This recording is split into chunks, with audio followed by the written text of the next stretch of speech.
चलिए देखिए, कल हम चर्चा कर रहे थे आपके फंडामेंटल राइट्स के बारे में। हमने समझा कि फंडामेंटल राइट्स क्या है, फिर जो भी आपके मौलिक अधिकार फंडामेंटल राइट्स थे उनमें हमने आर्टिकल 12 उसके बारे में डिस्कस किया था, आर्टिकल 13, आर्टिकल 14 एंड आर्टिकल 15।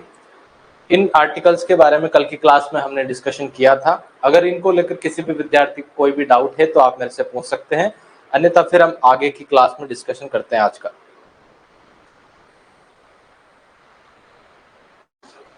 चलिए, किसी भी विद्यार्थी को कोई भी कमेंट नहीं है। उम्मीद है सभी विद्यार्थियों को समझ में आया होगा। चलिए शुरुआत करते हैं आज की क्लास की। तो आज हम आगे के जो आपके फंडामेंटल राइट्स के आर्टिकल्स हैं उनके बारे में डिस्कशन करेंगे।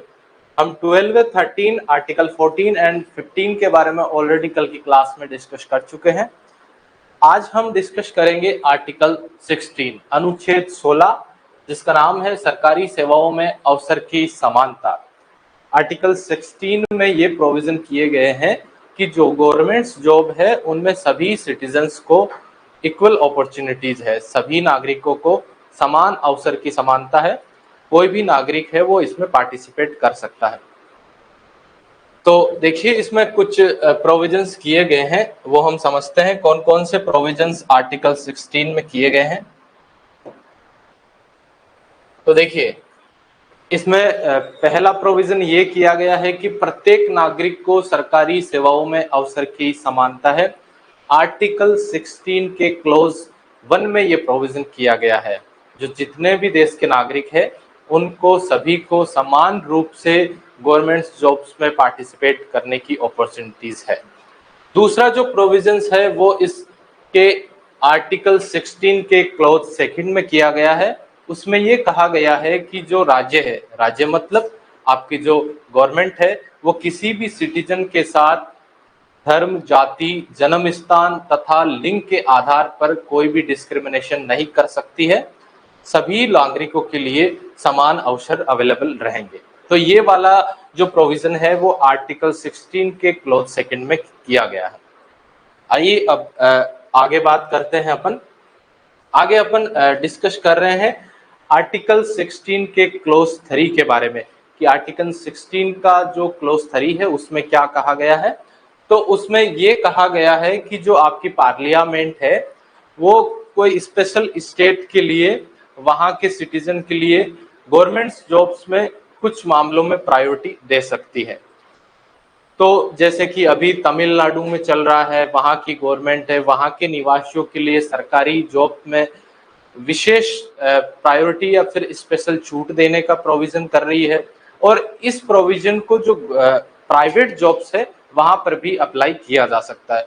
तो यही वाली बात है वो आपके आर्टिकल 16 के क्लोज 3 में कही गई है कि जो आपकी संसद है वो किसी राज्य विशेष, किसी स्टेट के लिए, वहां के नागरिकों के लिए स्पेशल प्रोविजन कर सकती है, जॉब की अपॉर्चुनिटीज के लिए उनको प्रायोरिटी दे सकती है। अब बात करते हैं अपन आपके आर्टिकल 16 के क्लोज 4 के बारे में।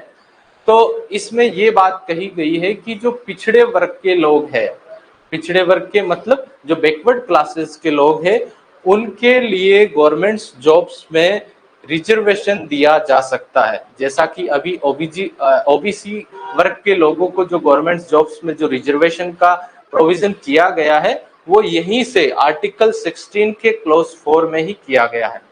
तो ये वाली बात यहाँ पे कॉन्स्टिट्यूशन में लिखी गई है। अब अपन बात करते हैं आगे की। तो देखिए, जो आगे आर्टिकल 16 का क्लोज 4 के एंड आर्टिकल 16 का क्लोज 4 के, इन दोनों आर्टिकल्स में ये बात कही गई है कि जो शेड्यूल्ड ट्राइब और शेड्यूल्ड कास्ट के लोग हैं, अनुसूचित जाति तथा अनुसूचित जनजाति के लोग हैं, उनके लिए गवर्नमेंट जॉब्स में रिजर्वेशन का प्रोविजन किया जा सकता है। और जो अभी गवर्नमेंट जॉब्स में जो शेड्यूल्ड कास्ट और शेड्यूल्ड ट्राइब के लोगों के लिए जो रिजर्वेशन का प्रोविजन किया गया है वो वाली बात आपके कॉन्स्टिट्यूशन में यहाँ पे लिखी गई है। तो उम्मीद है आप सभी विद्यार्थी समझ पा रहे होंगे। अब अपन डिस्कस करते हैं आर्टिकल 16 के क्लोज 6 में क्या बात लिखी गई है। तो देखिए आर्टिकल 16 के क्लॉज 6 में ये बात लिखी गई है कि जो ईडब्ल्यूएस वर्ग के लोग हैं, ईडब्ल्यूएस इकोनॉमिकली वीकर सेक्शन, आर्थिक रूप से पिछड़े वर्गों के लोग हैं, उनके लिए भी गवर्नमेंट है वो गवर्नमेंट जॉब्स में रिजर्वेशन का प्रोविजन कर सकती है। और जैसा कि 103 कॉन्स्टिट्यूशनल अमेंडमेंट एक्ट 103वां संविधान संशोधन के द्वारा जो ईडब्ल्यूएस वर्ग के लोग हैं उनके लिए 10% रिजर्वेशन का प्रोविजन इसी आर्टिकल 16 के क्लॉज 6 में किया गया है। तो उम्मीद है आप समझे होंगे। तो आर्टिकल 16 अनुच्छेद 16 में हमने अवसर की समानता के बारे में डिस्कशन किया है। हमने ये समझा है कि यस राजेश, गुड इवनिंग विद्यार्थी। हमने ये समझा है कि सरकारी जो जॉब्स है उनमें सभी नागरिकों के लिए सेम अपॉर्चुनिटीज है। कुछ मामलों में रिजर्वेशन का प्रोविजंस भी किया गया है, जैसा कि और आपके ईडब्ल्यूएस वर्ग के लिए, एससी एसटी वर्ग के लिए, और जो आपका बैकवर्ड क्लास के लोग हैं उनके लिए भी। और एक स्पेशल बात हमने ये समझी कि संसद है, जो पार्लियामेंट है, वो स्पेशल स्टेट के नागरिकों के लिए कुछ प्रायोरिटी दे सकती है वहां की लोकल जॉब्स में कानून बना करके। आइए अब अपन डिस्कशन करते हैं आर्टिकल 17 के बारे में। अनुच्छेद 17 जिसका नाम है अस्पृश्यता का अंत, जिसमें अनटचेबिलिटी के अबोलिशन के बारे में बात की गई है कि जो अस्पृश्यता है उसको समाप्त किया जाना चाहिए। और भी इसमें कुछ डिस्कशन है वो हम समझते हैं। तो देखिए इस अनुच्छेद में अस्पृश्यता के अंत अथवा छुआछूत को पूर्ण रूप से समाप्त करने के बारे में कहा गया है। इसमें कहा गया है कि जो देश में जो छुआछूत, जातिगत भेदभाव की व्यवस्था चल रही है उसको पूर्ण रूप से समाप्त किया जाना चाहिए। दूसरा जो प्रोविजंस ये किया गया है कि इस आर्टिकल में, आर्टिकल 17 में संसद ने एक 1955 वर्ष 1955 में एक कानून बनाया था अस्पृश्यता या फिर अनटचेबिलिटी को रोकने के लिए, जिसका नाम था अस्पृश्यता अपराध अधिनियम। ये कानून वर्ष 1955 में बनाया था। फिर बाद में 1976 में इसका नाम चेंज करके इसका नाम कर दिया गया सिविल अधिकार संरक्षण अधिनियम। तो ये वाला कानून है वो अनटचेबिलिटी को रोकने के लिए उस टाइम पीरियड में बनाया गया था। अब देखिए जो आपका आर्टिकल 17 है जिसमें अनटचेबिलिटी को रोकने के लिए कुछ प्रोविजंस किए गए हैं और उसमें कुछ अन्य बातें कही गई है, तो वो हम समझते हैं कि कौन कौन सी और बातें हैं या फिर कौन कौन से और अदर प्रोविजंस किए गए हैं। तो देखिए इसमें पहली बात ये कही गई है कि किसी भी सार्वजनिक स्थान, कोई भी पब्लिक प्लेस है, वहां पे किसी भी नागरिक के साथ, किसी भी व्यक्ति विशेष के साथ किसी भी प्रकार का डिस्क्रिमिनेशन नहीं किया जा सकता।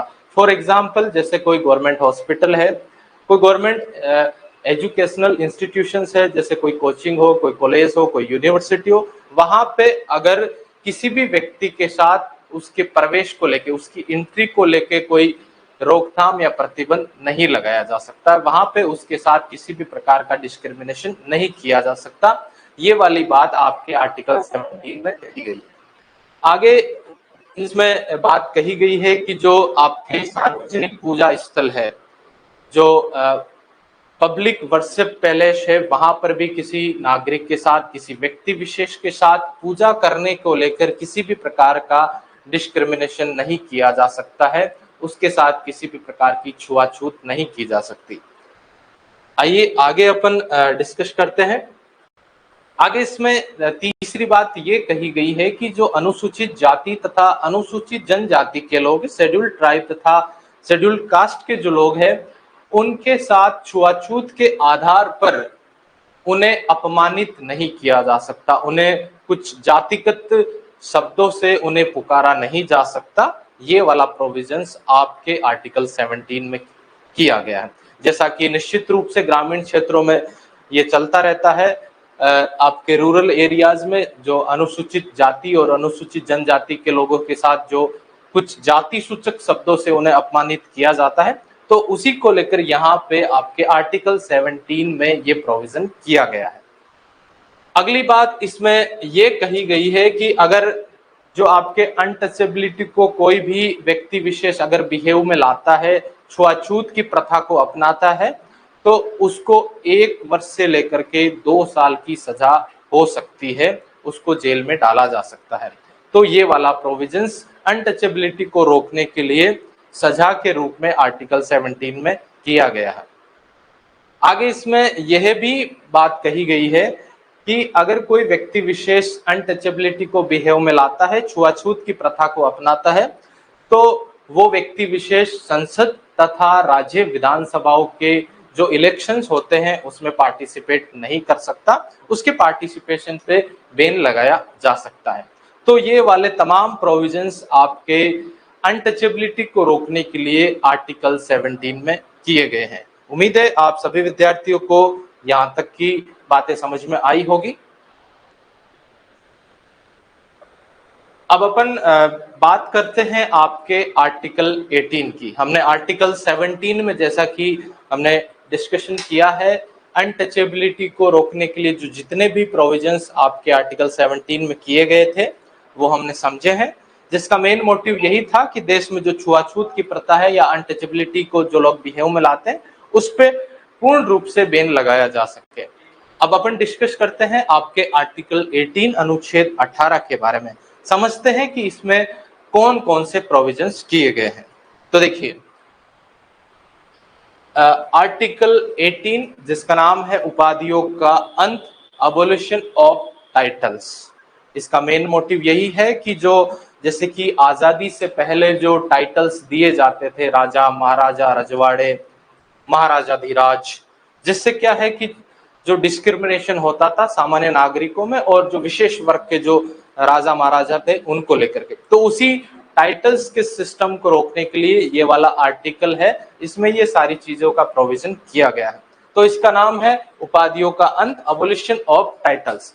तो इसमें सबसे पहले यह प्रोविजन किया गया है कि किसी भी व्यक्ति विशेष को किसी भी प्रकार की कोई भी उपाधि या टाइटल है वो राज्य प्रदान नहीं करेगा। राज्य मतलब गवर्नमेंट, सरकार है, वो किसी भी व्यक्ति विशेष को किसी भी प्रकार की उपाधि नहीं देगा, केवल 2 सेक्टर या 2 क्षेत्रों को छोड़कर। नंबर फर्स्ट एक आपका शैक्षणिक या फिर जो एजुकेशनल सेक्टर है उसमें, और दूसरा है आपका सैन्य क्षेत्र जो आपके आर्मी है उसमें। एजुकेशनल सेक्टर में जैसे कि कोई किसी व्यक्ति विशेष को डॉक्टर या फिर प्रोफेसर की उपाधि से नवाजा जा सकता है, उसको ये उपाधियां दी जा सकती है, इस पे किसी भी प्रकार का कोई बैन नहीं है। और जो आर्मी के क्षेत्र में जो उपाधि है जिसमें मेजर, कर्नल, कप्तान, ये तमाम उपाधियां दी जा सकती है। तो 2 क्षेत्रों में, एक तो आपके शैक्षणिक क्षेत्र एजुकेशनल सेक्टर और दूसरा आपका सैन्य क्षेत्र आर्मी का जो सेक्टर है उसमें उपाधियों को छोड़कर के बाकी किसी भी प्रकार की उपाधि किसी भी नागरिक को सरकार के द्वारा नहीं दी जा सकती। सो ये वाला प्रोविजंस आपका आर्टिकल 18 अनुच्छेद 18 में किया गया है। आइए आगे अपन डिस्कस करते हैं। आगे इसमें ये बात कही गई है कि कोई भी इंडियन सिटीजन, कोई भी भारतीय नागरिक है, वो किसी भी दूसरे राज्य या फिर किसी विदेशी राज्य से किसी भी प्रकार की उपाधि या टाइटल है वो एक्सेप्ट नहीं कर सकता। तो ये विशेष बात उपाधि को लेकर आर्टिकल 18 में कही गई है। उम्मीद है आप समझे होंगे। इसका मतलब ये है कि कोई भी भारत का नागरिक है वो किसी दूसरे देश से किसी भी प्रकार की उपाधि या टाइटल है वो एक्सेप्ट नहीं कर सकता।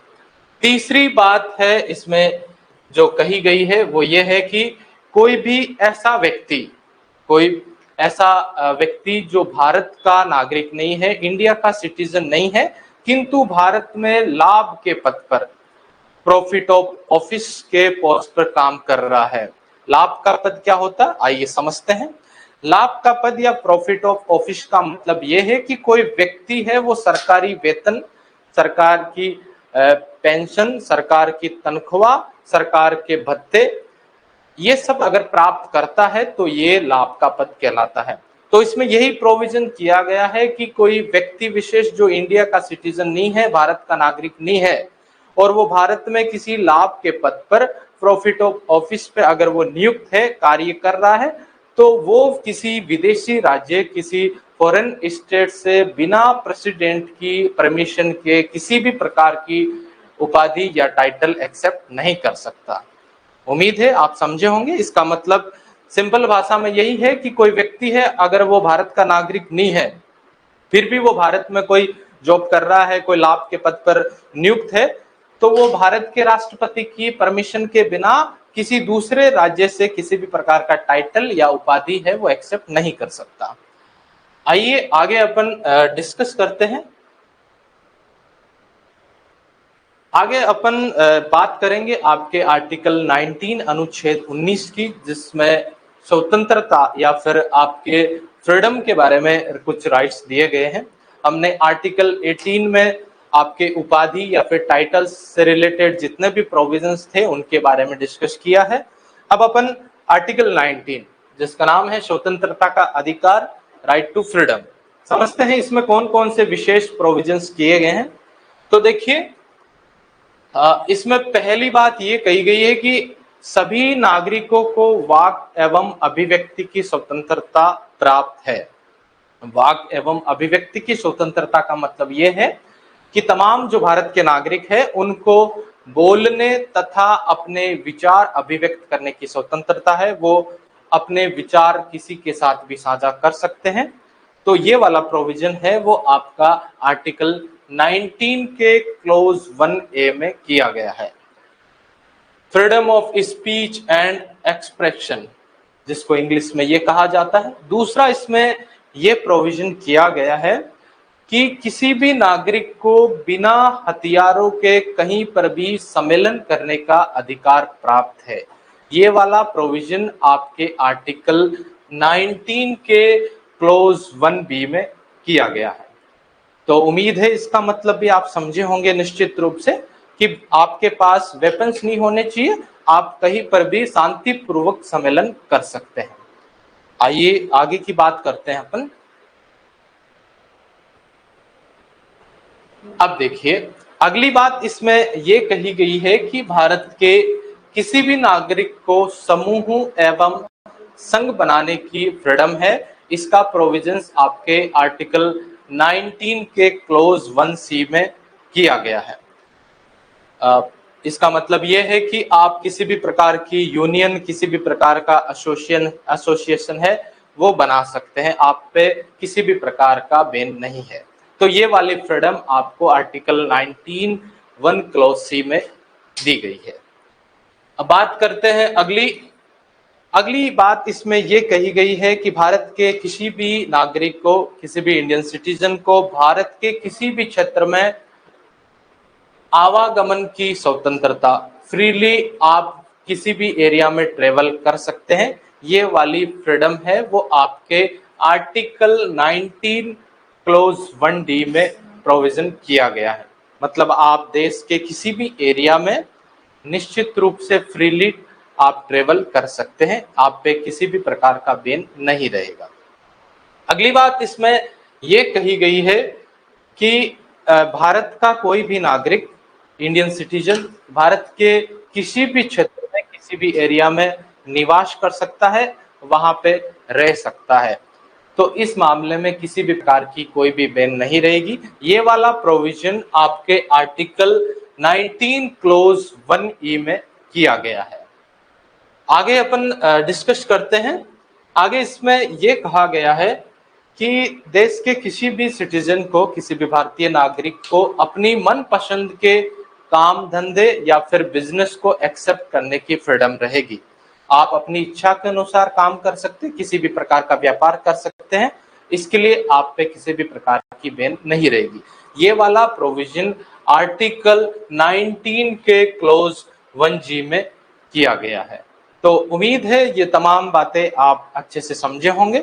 इसमें यही है कि आपको जीवन जीने के लिए जो कुछ जरूरी फ्रीडम है, जिसमें आप अपनी इच्छा अनुसार किसी भी बिजनेस को कर सकते हैं, किसी भी काम को कर सकते हैं, देश के किसी भी क्षेत्र में आप ट्रेवल कर सकते हैं, आप यूनियन बना सकते हैं, आप एसोसिएशन बना सकते हैं, आप बिना वेपन्स के कोई भी सम्मेलन है उसमें आप शामिल हो सकते हैं। ये तमाम बातें, ये तमाम डिस्कशन आपके आर्टिकल 19 में किए गए हैं।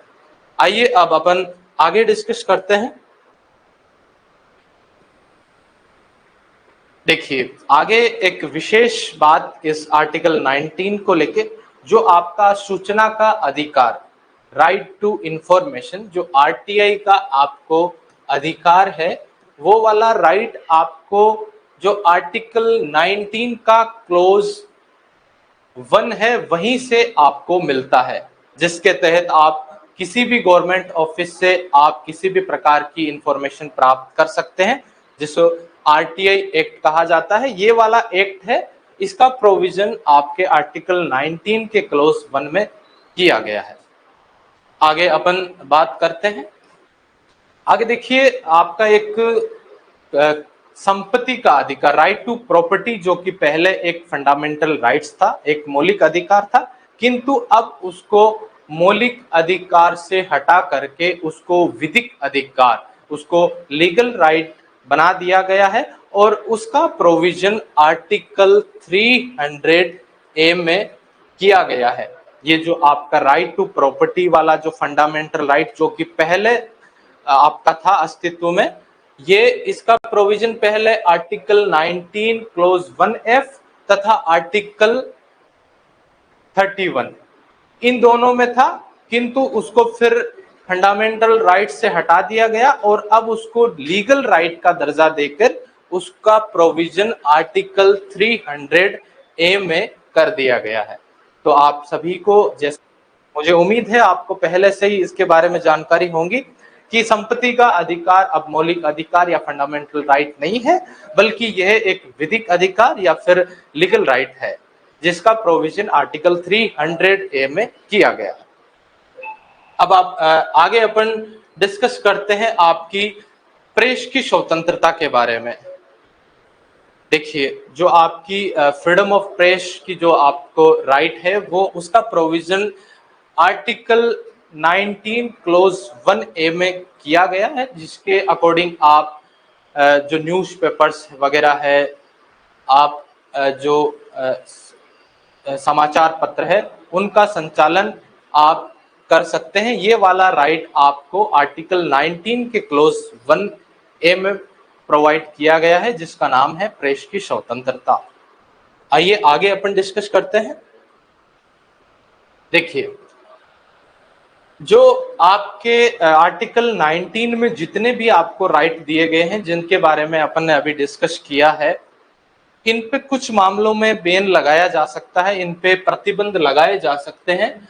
तो देखिए, वो कौन कौन से आधार है, कौन कौन से एरियाज है जिनके अकॉर्डिंग इन मामलों में आर्टिकल 19 में जो जितने भी आपको राइट्स है उन पे बैन लगाए जा सकते हैं।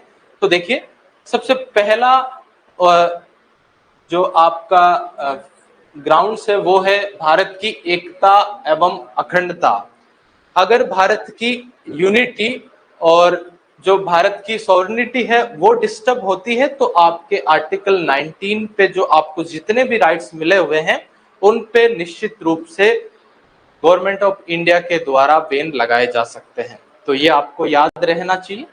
दूसरा है सिक्योरिटी ऑफ द स्टेट। राज्य की अगर सुरक्षा को खतरा है, आपके आर्टिकल 19 में जो जितने भी आपको राइट्स मिले हुए हैं उनसे लेकर उनके रिगार्डिंग अगर स्टेट की सुरक्षा को कोई भी खतरा है सिक्योरिटी को लेकर, तो उस मामले में भी आपकी जो आर्टिकल 19 में जो आपको फ्रीडम दी गई है, जो राइट्स अवेलेबल किए गए हैं, उन पे बैन लगाए जा सकते हैं। दूसरा बेस ये है बैन लगाने का। तीसरा जो आधार है वो ये है कि अगर आपके जो फॉरेन स्टेट्स है, जो विदेशी राज्य है, उनके साथ फ्रेंडली रिलेशंस है और वो रिलेशंस डिस्टर्ब हो रहे हैं, आपके आर्टिकल 19 में जो आपको राइट्स दिए गए हैं उनके कारण, तो उसकी वजह से भी आपके आर्टिकल 19 में जो जितने भी राइट्स है उन पे बैन लगाए जा सकते हैं। तो ये वाले कुछ आधार है। अगर ये आर्टिकल 19 में प्रोवाइड किए गए जो आपको राइट्स है उनकी वजह से ये डिस्टर्ब होते हैं, तो उसके कारण फिर आपके आर्टिकल 19 में जो जितने भी राइट्स है उन पे बैन लगाए जा सकते हैं। पहला था unity, integrity, sovereignty, security of the state and friendly relationship with the foreign states. तो ये तमाम प्रोविजंस है, उनकी वजह से आपके जो आर्टिकल 19 में जो राइट्स है उन पे बैन लगाए जा सकते हैं। अगला जो आपका रीजन है वो है लोक व्यवस्था। अगर पब्लिक एडमिनिस्ट्रेशन अगर डिस्टर्ब होता है आपके आर्टिकल 19 में जो राइट्स आपको प्रोवाइड किए गए हैं उनकी वजह से, तो भी उन पे बैन लगाया जा सकता है। अगला रीजन ये है, अगली स्पेशल जो पॉइंट है इस आर्टिकल 19 के बारे में वो ये है कि जो आपके संसद है, जो पार्लियामेंट है, वो जो सशस्त्र बल है, सशस्त्र बल जैसे कि आपके सीआरपीएफ, सीआईएसएफ, एसएसबीज, इन तमाम सशस्त्र बलों, जो आपके पुलिस है और जो आपके खुफिया एजेंसीज है, उनके इस राइट्स पे भी बैन लगाए जा सकते हैं पार्लियामेंट के द्वारा कुछ विशेष कंडीशंस में। तो ये भी याद रखना है एक स्पेशल पॉइंट कि जो संसद है आपकी, वो जो आपके सशस्त्र बल है जिनमें सीआईएसएफ, सीआरपीएफ, एसएसबीज ये इंक्लूड होते हैं, आपकी जो पुलिस फोर्सेस है और जो आपके इंटेलिजेंट एजेंसीज, जो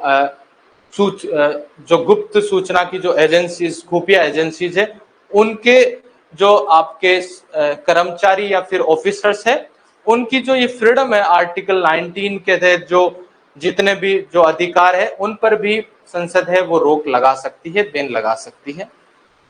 तो ये वाली बात अपन ने आर्टिकल 19 में की है। अब एक विशेष पॉइंट और है आर्टिकल 19 के रिगार्डिंग कि जो जब देश में नेशनल इमरजेंसी या राष्ट्रीय आपातकाल की घोषणा होती है, आर्टिकल 352 अनुच्छेद 352 के तहत जब देश में राष्ट्रीय आपातकाल लगाया जाता है, तब आपकी ये जो आर्टिकल 19 में जो राइट्स मिले हुए हैं, जो आपको स्वतंत्रताएं मिली हुई है, वो ऑटोमेटिकली उन पे बैन लग जाता है। उसके लिए प्रेसिडेंट को डिक्लेरेशन या फिर घोषणा करने की जरूरत नहीं होती है। जब भी देश में अगर राष्ट्रीय आपातकाल या फिर नेशनल इमरजेंसी लगती है आर्टिकल 352 के अकॉर्डिंग, तो ये जो आर्टिकल 19 में जितने भी आपको राइट्स प्रोवाइड किए गए हैं, जो हमने अभी डिस्कस किए हैं, वो ऑटोमेटिकली उन सब पे बैन लग जाता है। उसके लिए प्रेसिडेंट को किसी भी प्रकार की डिक्लेरेशन या घोषणा करने की जरूरत नहीं होती। तो उम्मीद है आर्टिकल 19 के तमाम प्रोविजंस आप अच्छे से समझे होंगे। तो हमने आर्टिकल 19 में आपकी जो फ्रीडम थी, स्वतंत्रता थी, उनके बारे में डिस्कशन किया है।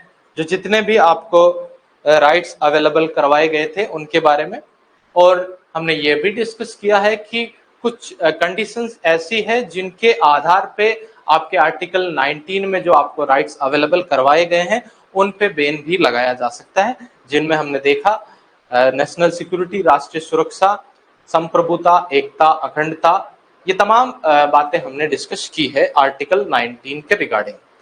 तो यहाँ तक अगर किसी भी स्टूडेंट को कोई भी प्रॉब्लम है तो मेरे से आप पूछ सकते हैं।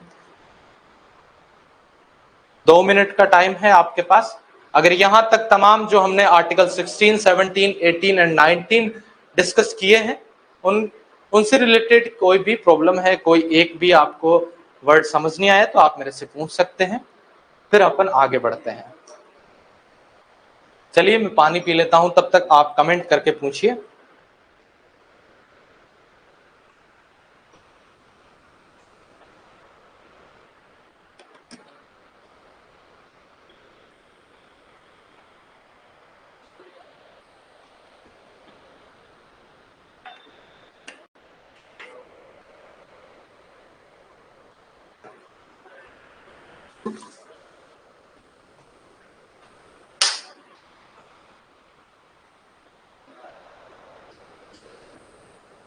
यस, उम्मीद है किसी भी विद्यार्थी को कोई भी प्रॉब्लम नहीं है, क्योंकि हमने काफी अच्छे से समझा है आसान भाषा में। चलिए आगे अपन डिस्कस करते हैं आर्टिकल 20 अनुच्छेद 20 के बारे में समझते हैं, इसमें कौन कौन से प्रोविजंस किए गए हैं। तो आर्टिकल 20 अपराधों के लिए दोष सिद्धि के संबंध में संरक्षण, protection in respect of those convicted offences. इसका मतलब यह है कि अगर आपने कोई किसी भी प्रकार का अपराध किया है तो अपराध करने के बावजूद भी आप अपराध से दोष मुक्त हो सकते हैं, आप अपने आपको प्रोटेक्ट कर सकते हैं। ये वाले प्रोविजंस है वो आर्टिकल 20 में देखने को मिलेंगे। तो आइए समझते हैं कौन कौन से प्रोविजंस है इसमें। तो देखिए, इसमें पहली बात ये की गई है कि भारत में किसी व्यक्ति को, अगर उस व्यक्ति ने जिस टाइम कोई क्राइम या अपराध किया है तो उस टाइम लागू कोई लॉ है या फिर जो कानून है उसी के अकॉर्डिंग उस व्यक्ति विशेष को सजा दी जा सकती है। ऐसा नहीं है कि उसी टाइम कोई दूसरा कानून बना दिया और उसको कड़ी से कड़ी सजा देने के लिए बहुत ज्यादा स्ट्रिक्ट लॉ बना करके उसको सजा दी जाएगी, ऐसा प्रोविजन नहीं है। इसका मामला इसमें प्रोविजन यही है कि कोई व्यक्ति विशेष है उसको उसी टाइम पीरियड में लागू कानून या लॉज के अकॉर्डिंग ही उसको सजा दी जा सकती है, कोई दूसरे कानून के अकॉर्डिंग उसको कोई सजा नहीं दी जा सकती। तो ये वाला प्रोविजन आपके आर्टिकल 20 में किया गया है। दूसरी बात यह है कि किसी व्यक्ति विशेष को एक अपराध के लिए केवल एक बार ही सजा दी जा सकती है कोर्ट के द्वारा, उसको 2 बार या बार बार सजा नहीं दी जा सकती है। अगर किसी व्यक्ति ने एक क्राइम किया है तो उसको उस क्राइम के लिए केवल फर्स्ट टाइम, केवल 1 टाइम ही उसको सजा दी जा सकती है कोर्ट के द्वारा, उसको एक क्राइम के लिए बार बार या एक से अधिक बार सजा नहीं दी जा सकती। ये वाला प्रोविजन आपका आर्टिकल 20 के क्लोज 1 में किया गया है। आइए आगे अपन समझते हैं। आगे इसमें ये बात की गई है कि किसी भी व्यक्ति विशेष को अपने अपराध के विरुद्ध गवाही देने के लिए बाध्य नहीं किया जा सकता है। मतलब इसका यह है सिंपल सा कि किसी व्यक्ति ने अगर अपराध किया है तो उसको अपने अपराध के लिए अपने ही अगेंस्ट गवाही देने के लिए उस पर फोर्स नहीं डाला जा सकता है। ये वाला प्रोविजन आपका आर्टिकल 20 के क्लोज 3 में किया गया है। आइए आगे अपन बात करते हैं।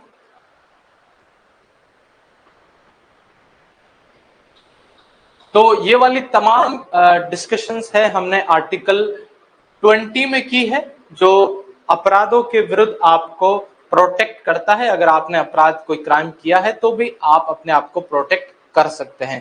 ये तमाम डिस्कशन हमने आर्टिकल 20 में देखे हैं। अब अपन आगे की बात करते हैं आर्टिकल 21 अनुच्छेद 21, जिसका नाम है प्राण एवं दैहिक स्वतंत्रता का अधिकार, या फिर इसको सामान्य भाषा में जीवन जीने का अधिकार, right to life and liberty भी कहा जाता है। तो समझते हैं इसमें कौन कौन से प्रोविजंस किए गए हैं। तो देखिए, इसमें पहला प्रोविजन ये किया गया है कि किसी भी व्यक्ति विशेष को उसके जीवन से तथा उसकी दैहिक स्वतंत्रता से कानून की विधि के अलावा वंचित नहीं किया जा सकता। ये थोड़ा डिफिकल्ट लैंग्वेज है, लेकिन हम सिंपल भाषा में ये समझते हैं कि बिना कानून की परमिशन के कानूनी तौर पर किसी व्यक्ति को उसके प्राणों से मुक्त नहीं किया जा सकता, उसकी जान नहीं ली जा सकती, उसकी जीवन लीला को समाप्त नहीं किया जा सकता। इसका सिंपल सा मतलब ये है। और दैहिक स्वतंत्रता, इसमें एक दूसरा वर्ड ये है दैहिक स्वतंत्रता। तो दैहिक स्वतंत्रता का मतलब ये होता है, जैसा कि देखिए अपन ये समझते हैं दैहिक स्वतंत्रता, जिसको इंग्लिश में बोलते हैं पर्सनल लिबर्टी।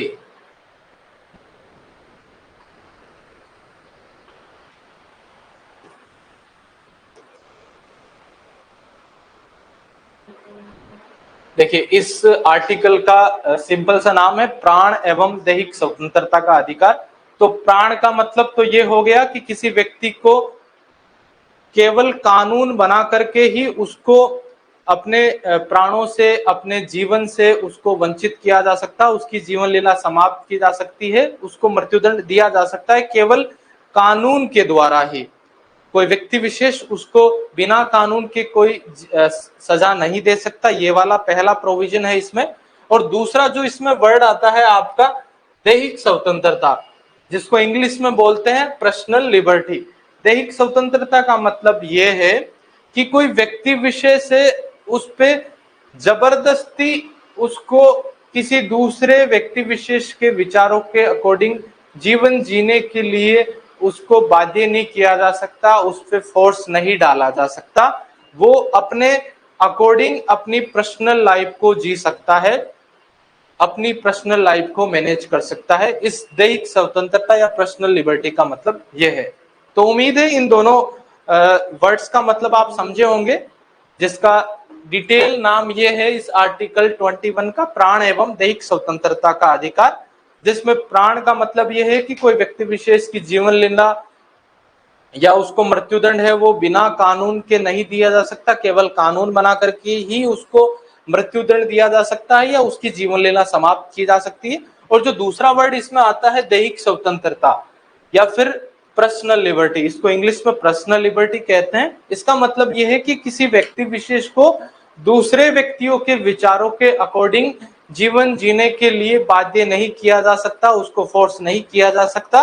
वो अपने हिसाब से अपनी पर्सनल लाइफ को एंजॉय कर सकता है, अपने जो व्यक्तिगत जीवन है उसको जी सकता है। तो ये उसको अपनी पर्सनल लाइफ जीने का राइट है, वो आर्टिकल 21 में दिया गया है। इसके अलावा भी इसमें कुछ प्रोविजंस किए गए हैं।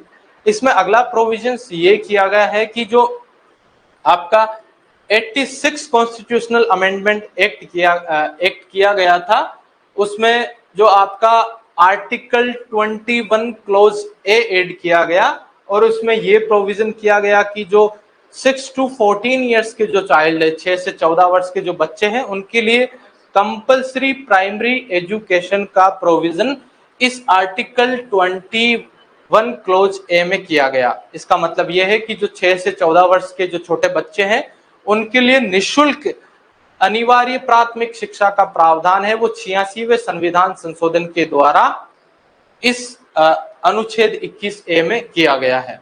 तो अब उसी के कारण जो आपका RTE right to education act है वो काम करता है, जिसके आधार पर जो बच्चे हैं वो फ्री में पढ़ते हैं। जैसे सरकारी स्कूल में जो छोटे बच्चे हैं उनके लिए निःशुल्क शिक्षा का प्रावधान किया गया है। तो ये वाला प्रोविजंस भी आपका इस आर्टिकल 21 में किया गया है। आइए आगे अपन डिस्कस करते हैं। आगे इस आर्टिकल 21 में कुछ और भी राइट्स अवेलेबल है, कुछ और भी राइट्स का प्रोविजन किया गया है। तो समझते हैं कौन कौन से और अधिकार है वो इस अनुच्छेद 21 के अंतर्गत उपलब्ध है। तो देखिए, इसमें पहला है विधिक सहायता का अधिकार, राइट टू लीगल एड। इसका मतलब यह है कि कोई भी नागरिक, कोई भी व्यक्ति है, वो अगर उसके पास कानूनी सहायता प्राप्त करने या फिर अपने मुकदमे की सुनवाई करने के लिए, वकील करने के लिए उसके पास पैसा नहीं है, तो वो NALSA act, NALSA, NALSA act, इसके अकॉर्डिंग वो निशुल्क रूप से फ्री लीगल एड प्राप्त कर सकता है। वो फ्री में सरकारी वकील की फैसिलिटी प्राप्त कर सकता है और अपने मुकदमे की सुनवाई कर सकता है। तो ये वाला जो राइट है वो भी आपका आर्टिकल 21 में दिया गया है, विधिक सहायता का अधिकार, आप फ्री लीगल एड प्राप्त कर सकते हैं। दूसरा है आजीविका का अधिकार, राइट टू लाइवलीहुड। इसका मतलब ये है किसी व्यक्ति विशेष के पास अगर जीवन यापन करने के लिए कोई रोजगार नहीं है, कोई काम धंधा नहीं है, तो वो उस कंडीशन में किसी रोजगार या काम धंधे की सरकार से डिमांड कर सकता है। तो उसी के रिगार्डिंग आपके जो मनरेगा एक्ट है, जो आपका मनरेगा एक्ट 2005 का प्रोविजन है वो किया गया है, जिसके रिजल्ट के कारण जो ग्रामीण क्षेत्र है, जो रूरल एरियाज है, वहां पे मनरेगा स्कीम्स चलती है और वहां के जो लोग हैं उनको इस स्कीम्स के तहत उनको रोजगार उपलब्ध करवाया जाता है, उनको रोजगार अवेलेबल करवाया जाता है। तो ये दूसरा इसमें राइट्स दिया गया है, आजीविका का अधिकार, राइट टू लाइवलीहुड। इसका मतलब यह है कि आप रोजगार प्राप्त कर सकते हैं, ये आपका अधिकार है। तीसरा है इसमें आपके शुद्ध एवं प्रदूषण मुक्त पानी तथा वायु का अधिकार, right to clean and pollution free water and air. आप शुद्ध पानी और शुद्ध हवा का अधिकार है आपके पास, ये आप प्राप्त कर सकते हैं। ये वाला प्रोविजंस आपके आर्टिकल 21 में किया गया है। आगे है इसमें स्वास्थ्य का अधिकार, राइट टू हेल्थ। मतलब अगर आपके पास पैसा नहीं है तो आप स्वास्थ्य का आपके पास अधिकार है। अगर आपके क्षेत्र में किसी भी प्रकार की ऐसी एक्टिविटीज हो रही है जिससे आपका हेल्थ है वो प्रभावित हो रहा है, तो ये आपके पास एक राइट है, राइट टू हेल्थ। तो ये तमाम जो राइट्स है, जो अधिकार है, वो आपके आर्टिकल 21 में दिए गए हैं, जिसमें हमने देखा कि right to free legal aid, right to livelihood, right to clean and pollution free water and air and right to health. ये तमाम राइट्स या फिर अधिकार है वो आपके अनुच्छेद 21 या आर्टिकल 21 में उपलब्ध करवाए गए हैं। आइए आगे अपन डिस्कस करते हैं।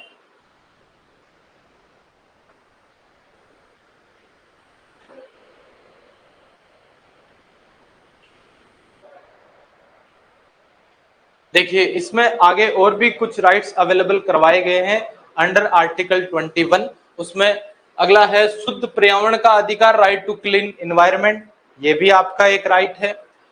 दूसरा है विदेश यात्रा का अधिकार, राइट टू ट्रेवल अब्रॉड, आप विदेश की यात्रा भी कर सकते हैं, ये भी आपका एक राइट है अंडर आर्टिकल 21।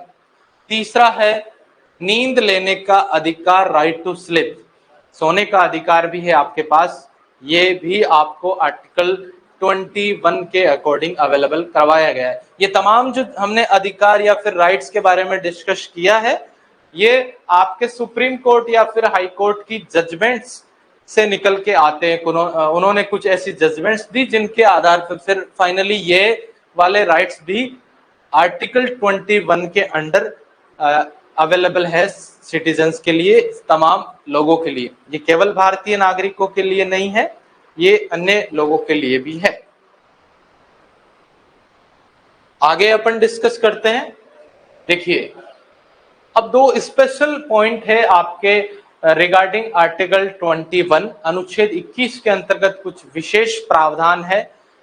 तो इसमें पहला ये पॉइंट है कि आर्टिकल 21 के अनुसार भारत में निष्क्रिय इच्छा मृत्यु का प्रावधान किया गया है, पैसिव इथोनेशिया का प्रोविजन किया गया है। अब हम पहले तो ये समझते हैं कि ये आपका इथनेशिया क्या होता है। तो देखिए इथनेशिया एक इस प्रकार का सिस्टम है जिसमें कोई पेशेंट, कोई व्यक्ति विशेष जो बीमारी से पीड़ित है, वो पेशेंट है, वो लंबे टाइम पीरियड से किसी अस्पताल में एडमिट है और उसकी कंडीशन ऐसी है कि वो पेशेंट ना तो ठीक हो सकता है अच्छे से, वो केवल सांस ले पा रहा है। ऐसी वाली कंडीशन किसी पेशेंट की बनी हुई है और उस कंडीशन में उसको बहुत ज्यादा मात्रा में पेन भी झेलना पड़ रहा है, उसको कष्ट भी हो रहा है। तो इस कंडीशन में फिर वो पेशेंट क्या करता है कि ना तो वो अच्छे से ठीक हो पाता है, ना वो मर सकता है, वो केवल पेन सहन करता है। तो फिर वो इस कंडीशन में ये डिमांड कर सकता है कि मैं अपनी इच्छा से अपनी जीवन लीला समाप्त करना चाहता हूं, और इसी कंडीशन को आपके इथनेशिया कहा जाता है। तो ये जो जीवन लीला समाप्त है उस कंडीशन में दो तरीके से की जा सकती है। एक होता है आपका एक्टिव इथनेशिया और एक होता है आपका पैसिव इथनेशिया। अब देखिए एक्टिव का मतलब यह है कि उस कंडीशन में जब वो पेशेंट जैसे आपके आईसीयू में एडमिट है या फिर सपोर्ट सिस्टम पे है, तो उसको जो जितने भी मेडिसिन अवेलेबल करवाई जा रही है वो मेडिसिन ना दी जाए, उसको एक्टिव रूप से किसी प्रकार का ऐसा इंजेक्शन देके उसकी जीवन लीला समाप्त की जा सकती है। यह है आपका एक्टिव इथनेशिया।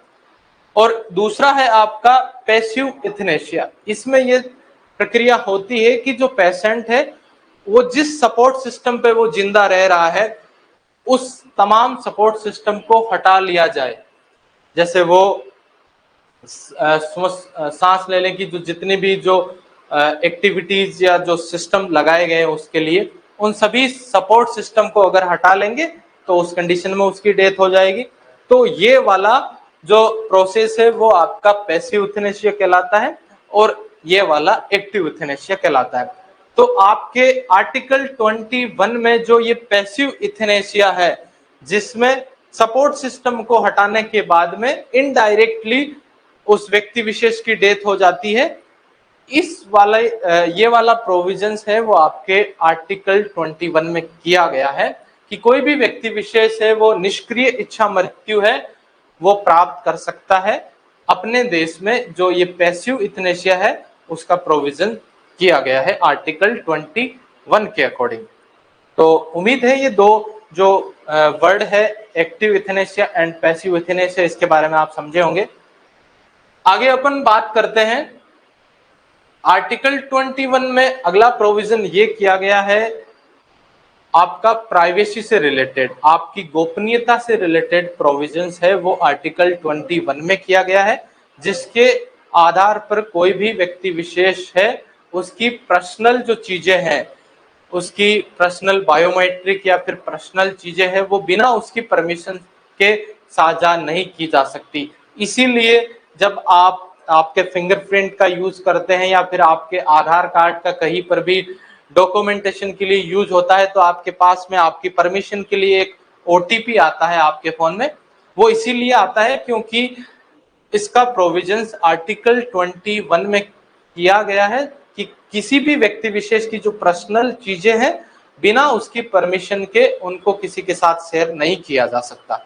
तो ये आपका जो प्राइवेसी वाला जो राइट है वो भी अंडर आर्टिकल 21 आपको प्रोवाइड किया गया है सभी लोगों के लिए। तो उम्मीद है आर्टिकल 21 में जितने भी बातें हैं तमाम डिस्कशन हमने किया है उनसे रिलेटेड सारी चीजें आपको समझ में आई होगी। अब अपन आगे बात करते हैं। देखिए अगला आपका आर्टिकल है आर्टिकल 22 अनुच्छेद 22, जिसका नाम है गिरफ्तारी एवं निरोध से संरक्षण। यहाँ पे दो वर्ड्स लिखे गए हैं, एक है आपका गिरफ्तारी, एक है आपका निरोध। समझते हैं गिरफ्तारी क्या होती है और निरोध क्या होता है। देखिए article 22 protection from arrest and detention. तो गिरफ्तारी का मतलब पहले समझते हैं अपन।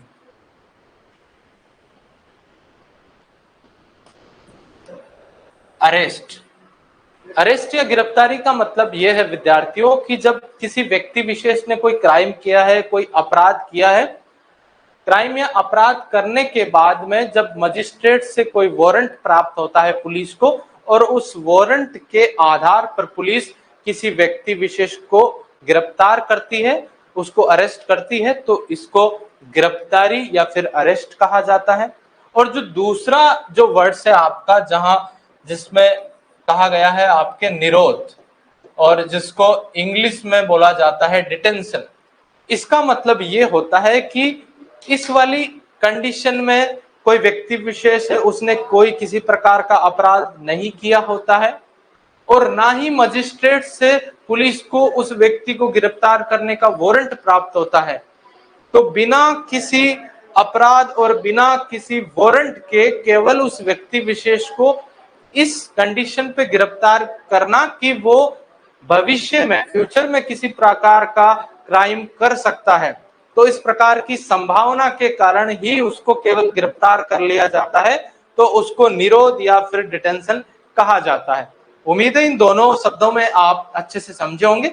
गिरफ्तार का मतलब सामान्य किसी व्यक्ति को कैद करना, उसको अरेस्ट करना, हथकड़ी पहनाना, अगर उसने कोई अपराध किया है तो मजिस्ट्रेट के वारंट के बेसिस पे। और निरोध का मतलब यह है कि उसने कोई भी प्रेजेंट टाइम में अभी उसने कोई अपराध नहीं किया है और ना ही मजिस्ट्रेट से कोई वारंट मिला है पुलिस को उसे गिरफ्तार करने का, परंतु उसको पुलिस के द्वारा इस आधार पर गिरफ्तार किया जा रहा है कि वो भविष्य में, फ्यूचर में किसी भी प्रकार का क्राइम कर सकता है। तो इस संभावना के आधार पर अगर किसी व्यक्ति विशेष को गिरफ्तार किया जाता है, अरेस्ट किया जाता है, तो उसको निरोध या फिर डिटेंशन कहा जाता है। तो ये दो वर्ड्स हमने समझे हैं और इन्हीं दो जो वर्ड्स हैं उनके बारे में प्रोविजंस इस आर्टिकल 22 में किए गए हैं, अनुच्छेद 22 में, गिरफ्तारी एवं निरोध से संरक्षण। तो समझते हैं इसमें डिटेल से क्या क्या बातें कही गई हैं। तो देखिए, इस अनुच्छेद के अनुसार किसी भी व्यक्ति विशेष को मनमानी रूप से गिरफ्तार नहीं किया जा सकता है पुलिस के द्वारा। ये हम सभी को याद रखना चाहिए कि पुलिस जैसा कि कभी कभी मनमानी करती है, तो इसमें ये प्रोविजन किया गया है कि पुलिस है वो किसी व्यक्ति विशेष को अपनी इच्छा अनुसार मनमानी रूप से गिरफ्तार नहीं कर सकती, और अगर उसको गिरफ्तार करती भी है तो उसको वारंट दिखाना पड़ेगा और उसे गिरफ्तार करने के रीजंस भी बताने पड़ेंगे। तो ये वाले प्रोविजंस इसमें किए गए हैं आर्टिकल 22 में।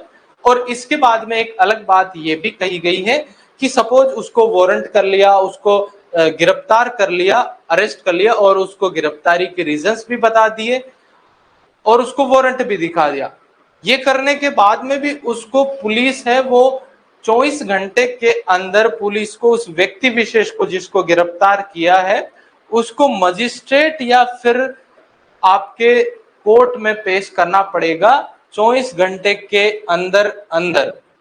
तो ये वाले प्रोविजंस आपके आर्टिकल 22 में किए गए। ये 24 घंटे में जो आपके ट्रेवल्स का टाइम है, जैसे किसी व्यक्ति को जेल से अगर मजिस्ट्रेट के पास ले जाया जा रहा है, उसमें जो ट्रेवलिंग का टाइम लगता है उसको काउंट नहीं किया जाता है, केवल ये 24 घंटे ही काउंट किए जाते हैं। तो 24 घंटे के अंदर अंदर किसी व्यक्ति विशेष को जिसको गिरफ्तार किया है उसको मजिस्ट्रेट के सामने पेश करना पड़ता है। ये वाला प्रोविजंस आपके आर्टिकल 22 में किया गया है। इसमें यह भी प्रोविजन किया गया है कि जिस व्यक्ति को गिरफ्तार किया है पुलिस ने, उस व्यक्ति विशेष को अपने मुकदमे की सुनवाई करने के लिए वकील करने का अधिकार या फिर कानूनी एडवाइस लेने का अधिकार भी अवेलेबल रहेगा। तो ये तमाम प्रोविजंस किसी व्यक्ति विशेष के बारे में जिसको गिरफ्तार किया है उसको वारंट भी दिखाना पड़ेगा, गिरफ्तारी के रीजंस भी बताने पड़ेंगे और फिर गिरफ्तार करने के बाद में 24 आवर्स 24 घंटे के अंदर उस व्यक्ति विशेष को मजिस्ट्रेट के सामने पेश भी करना पड़ेगा और पेश करने के बाद में उसको अपने वकील से डिस्कस करने का, अपने लिए वकील करने का अधिकार भी रहेगा। ये तमाम राइट्स का प्रोविजंस आपके आर्टिकल 22 में किया गया है। अब दूसरा प्रोविजंस आपका इस डिटेंशन या फिर ये आपका निरोध है, इसके बारे में किया गया है कि अगर किसी व्यक्ति विशेष को इस आधार पर, इस बेस पर गिरफ्तार किया जाता है कि वो भविष्य में, फ्यूचर में किसी प्रकार का क्राइम कर सकता है, तो उस व्यक्ति विशेष को भी गिरफ्तार करने के रीजंस बताने पड़ेंगे पुलिस को।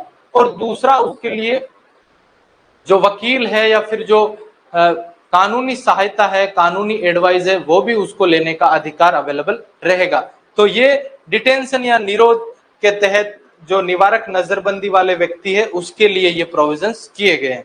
तो ये तमाम प्रोविजंस आपके गिरफ्तारी या फिर डिटेंशन से रिलेटेड आर्टिकल 22 में किए गए हैं। उम्मीद है आप सबने अच्छे से समझा होगा। हमने स्टार्टिंग में इसमें निरोध और गिरफ्तारी के बारे में सामान्य से डिफरेंस देखे हैं कि इनमें क्या डिफरेंस होता है, क्योंकि ज्यादातर स्टूडेंट्स है वो समझ नहीं पाते हैं निरोध या डिटेंशन का मतलब क्या होता है। और यही जो निरोध या फिर डिटेंशन के तहत किसी व्यक्ति को जब गिरफ्तार किया जाता है तो इसका ज्यादातर मिसयूज किया जाता है जो आपके रूलिंग पार्टीज है उनके द्वारा, अभी प्रेजेंट टाइम में भी किया जा रहा है। तो इस पे आपके सुप्रीम कोर्ट ने काफी चिंता जताई है कि इस मिसयूज को रोका जाए। तो ये वाली तमाम चीजें हमने आर्टिकल 22 के रिगार्डिंग डिस्कस की है। आइए आगे बात करते हैं अपन।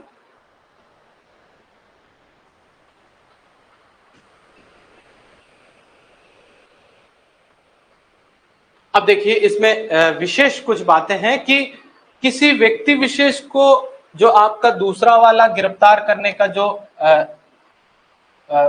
निरोध वाला जो मामला था, डिटेंशन या निरोध, जिसको इंग्लिश में डिटेंशन बोलते हैं,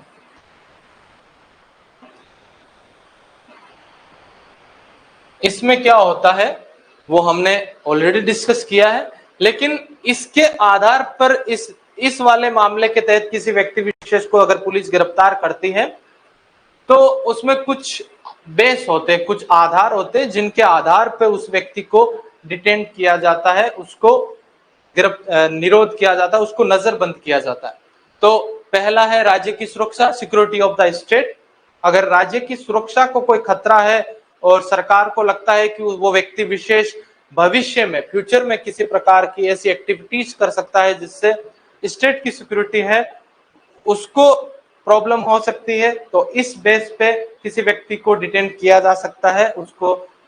दूसरा है लोक व्यवस्था या फिर पब्लिक एडमिनिस्ट्रेशन। अगर लोक व्यवस्था में कोई प्रॉब्लम आ रही है किसी व्यक्ति विशेष को लेकर के, तो गवर्नमेंट है वो इस आधार पर पुलिस किसी व्यक्ति को गिरफ्तार कर सकती है कि इस व्यक्ति विशेष के कारण फ्यूचर में ये इस प्रकार का काम कर सकता है जिससे पब्लिक एडमिनिस्ट्रेशन डिस्टर्ब हो सकता है, तो उस बेस पे उस व्यक्ति को डिटेन किया जा सकता है। तीसरा है इसमें रक्षा, विदेशी संबंध तथा भारत की सुरक्षा। आपके जैसे foreign matter, security, foreign relations, तमाम मामलों के आधार पर भी किसी व्यक्ति को डिटेन किया जा सकता है अगर पुलिस को यह लगता है कि भविष्य में, फ्यूचर में इस प्रकार की वो एक्टिविटीज कर सकता है जिससे राज्य की सुरक्षा खतरे में आ सकती है, पब्लिक एडमिनिस्ट्रेशन खतरे में आ सकता है, भारत के विदेशों के साथ संबंध और भारत की सुरक्षा है वो खतरे में आ सकती है, वो प्रभावित हो सकती है। तो इन तमाम मामलों के आधार पर, इन तमाम बेस के आधार पर किसी व्यक्ति विशेष को बिना वारंट के, बिना अपराध किए, केवल भविष्य में अपराध करने की सूचना के आधार पर उसको गिरफ्तार किया जा सकता है, उसको डिटेन किया जा सकता है। ये निरोध कहलाता है या फिर डिटेन कहलाता है। तो ये हमने समझा। अब देखिए इसमें आपके 3 प्रकार से आपके किसी व्यक्ति विशेष को प्रिवेंटिव डिटेंशन किया जा सकता है, उसको नजरबंद किया जा सकता है 3 तरीके से। पहला है उसको 3 महीने तक, उसको बिना वारंट के, बिना अपराध किए उसको 3 महीने तक नजरबंद करके रखा जा सकता है। दूसरा मामला है कि 3 महीने से अधिक टाइम के लिए भी अगर सरकार को लगता है तो उसको नजरबंद करके रखा जा सकता है, प्रिवेंटिव डिटेन करके रखा जा सकता है। और तीसरा मामला यह है, तीसरा मैटर इसमें, कि अगर संसद को यह लगता है, सरकार को यह लगता है, तो वो संसद कानून बना करके भी मैक्सिमम टाइम पीरियड के लिए भी किसी व्यक्ति विशेष को नजरबंद करके रख सकती है, उसको डिटेन करके रख सकती है। तो ये वाले प्रोविजंस आपके 3 बेस है, जिसमें एक 3 महीने के लिए, दूसरा 3 महीने से अधिक टाइम के लिए, और तीसरा अगर संसद को लगता है कि हाँ अभी भी किसी व्यक्ति विशेष को डिटेन करके रखने की नीड है, तो उसको कानून बना करके फिर मैक्सिमम टाइम के लिए भी नजरबंद करके रखा जा सकता है। तो ये आपका टाइम पीरियड हो गया डिटेंशन या फिर निरोध के लिए। तो ये तमाम चीजें हमने अभी आर्टिकल 22 अनुच्छेद 22 के अंदर डिस्कस की है। तो उम्मीद है आप सभी विद्यार्थियों को सारी चीजें समझ में आई होगी। तो एक बार अपन वापस रिवीजन कर लेते हैं कि आज की क्लास में हमने क्या क्या डिस्कस किया है। तो हमने स्टार्टिंग की थी आज की क्लास में आपके आर्टिकल 16 से अनुच्छेद 16, जिसमें ये डिस्कस किया था कि अवसर की समानता, जो गवर्नमेंट जॉब्स है उनमें सभी जो सिटीजन्स है उनको सेम अपॉर्चुनिटीज अवेलेबल है, किंतु कुछ मामलों में जो आपके जैसे कि आपके बैकवर्ड क्लासेस है, आपके शेड्यूल्ड ट्राइब है, शेड्यूल्ड कास्ट है, ईडब्ल्यूएस कैटेगरीज है, उनके लिए कुछ मामलों में रिजर्वेशन का प्रोविजन किया गया था इस आर्टिकल 16 के अकॉर्डिंग। फिर हमने आर्टिकल 17 के बारे में डिस्कस किया, जिसमें अनटचेबिलिटी को अबोलिश करने के बारे में चर्चा करी थी हमने कि जो छुआछूत है उसकी प्रथा को पूर्ण रूप से समाप्त किया जाना चाहिए, अनटचेबिलिटी को उस पर बैन लगाया जाना चाहिए, उसको अबोलिश करना चाहिए। फिर हमने ये कहा कि अगर किसी आपके पब्लिक प्लेस पे किसी व्यक्ति विशेष के साथ कोई भी डिस्क्रिमिनेशन नहीं किया जा सकता, अनटचेबिलिटी नहीं की जा सकती। फिर हमने ये भी देखा कि कोई जैसे आपका पूजा स्थल है, जो आपका सार्वजनिक पूजा स्थल है, पब्लिक वर्शिप प्लेस है, वहां पर भी इस प्रकार की एक्टिविटीज नहीं की जा सकती, जो अनटचेबिलिटी है उसको बिहेव में नहीं लाया जा सकता। फिर हमने ये भी डिस्कस किया कि अगर कोई व्यक्ति विशेष अनटचेबिलिटी को बिहेव में लाता है तो उसको 1 से 2 साल की सजा भी हो सकती है। ये वाले प्रोविजंस इसमें किए गए हैं आर्टिकल 17 में। फिर हमने ये भी देखा कि अगर कोई व्यक्ति विशेष अनटचेबिलिटी को बिहेव में लाता है या छुआछूत की प्रथा को एक्सेप्ट करता है, छुआछूत की प्रथा को अपनाता है, तो संसद और राज्य विधानमंडल, जो पार्लियामेंट और जो स्टेट असेंबलीज की इलेक्शन है, वहां पे उसको इलेक्शन लड़ने से उस पर बैन लगाया जा सकता है। तमाम चीजें हमने आर्टिकल 17 में डिस्कस की थी। आइए आगे अपन आर्टिकल 18 की बात करते हैं। आर्टिकल 18 जिसमें हमने डिस्कस किया था अबलिश ऑफ टाइटल्स, उपाधियों का अंत, जिसमें सरकार केवल जो आपके एजुकेशनल इंस्टीट्यूशंस है, जो शैक्षणिक संस्थान है और जो आपकी आर्मी है, वहां पे ही केवल टाइटल्स दे सकती है। जैसे आपके एजुकेशनल इंस्टीट्यूशंस में डॉक्टर या फिर प्रोफेसर की टाइटल्स दे सकती है, और आर्मी यानी सैनिक क्षेत्र में जो जैसे मेजर, कैप्टन, ये तमाम आपके टाइटल्स दे सकती है। फिर हमने ये भी डिस्कस किया कि कोई भारत का नागरिक है, वो किसी विदेशी राज्य या फिर जो फॉरेन स्टेट है वहां से किसी प्रकार के टाइटल है वो एक्सेप्ट नहीं कर सकता। फिर तीसरी बात हमने ये डिस्कस की थी कि कोई विदेशी नागरिक है जो भारत का सिटीजन नहीं है और वो भारत में किसी प्रॉफिट ऑफिस या फिर लाभ के पद पर काम कर रहा है, तो वो भारत के प्रेसिडेंट की परमिशन के बिना किसी फॉरेन स्टेट से किसी भी प्रकार के टाइटल एक्सेप्ट नहीं कर सकता। ये तमाम चीजें हमने आर्टिकल 18 में डिस्कस की थी। फिर आर्टिकल 19 राइट टू फ्रीडम, स्वतंत्रता का अधिकार, जिसमें हमने वाक एवं अभिव्यक्ति की स्वतंत्रता के बारे में डिस्कस किया था। फिर इसमें हमने आपके ऑर्गेनाइजेशन, आपके फेडरेशन बनाने के बारे में डिस्कस किया।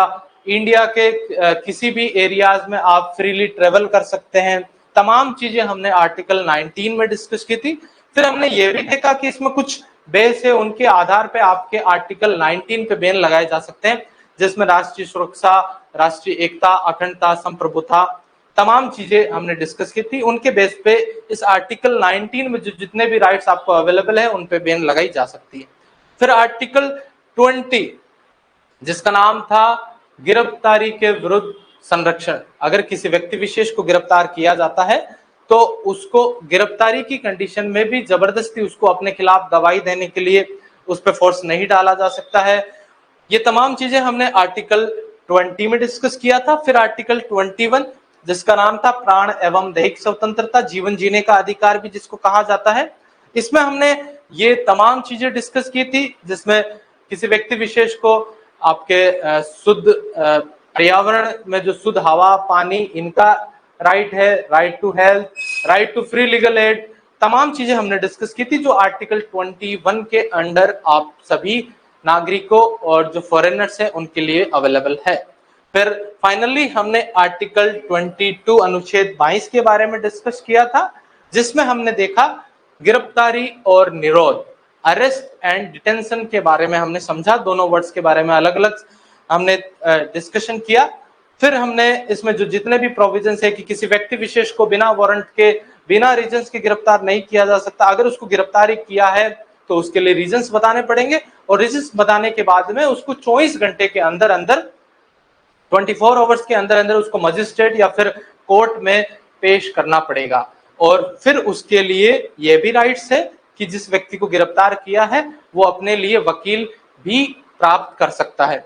फिर हमने डिटेंशन, किसी व्यक्ति विशेष को अगर नजरबंद किया है सरकार ने बिना किसी अपराध किए हुए, केवल भविष्य में अपराध की संभावना को लेकर, तो उसके लिए भी हमने कहा कि उसके लिए भी अवेलेबल रहेगा, वकील की सहायता वो ले सकता है और वो रीजंस भी जान सकता है। फिर हमने इसमें कुछ रीजंस देखे जिनके आधार पर किसी व्यक्ति विशेष को डिटेन किया जा सकता है, उसको नजरबंद किया जा सकता है, जिनमें राज्य की सुरक्षा, राज्य के विदेशी देशों के साथ संबंध और पब्लिक एडमिनिस्ट्रेशन, ये तमाम चीजें हमने देखा कि अगर ये डिस्टर्ब होती है तो उनके आधार पे आपके इस आर्टिकल में जो आपको ये चीजें हैं उन पे बैन लगाए जा सकते हैं, आपको गिरफ्तार किया जा सकता। फिर हमने देखा कि जो आपका डिटेंशन है या फिर नजरबंदी है वो 3 तरीके से की जा सकती है। पहली केवल 3 मंथ के लिए, फिर दूसरा 3 मंथ से अधिक टाइम के लिए, और तीसरा हमने देखा कि अगर सरकार को लगता है कि लंबे टाइम पीरियड के लिए किसी व्यक्ति विशेष को डिटेन करके या फिर नजरबंद करके रखना कंपलसरी है तो उसके लिए फिर कानून बना करके पार्लियामेंट के द्वारा उस टाइम पीरियड को मैक्सिमम टाइम तक बढ़ाया जा सकता है। तो ये सारी डिस्कशन हमने आज की क्लास में की है।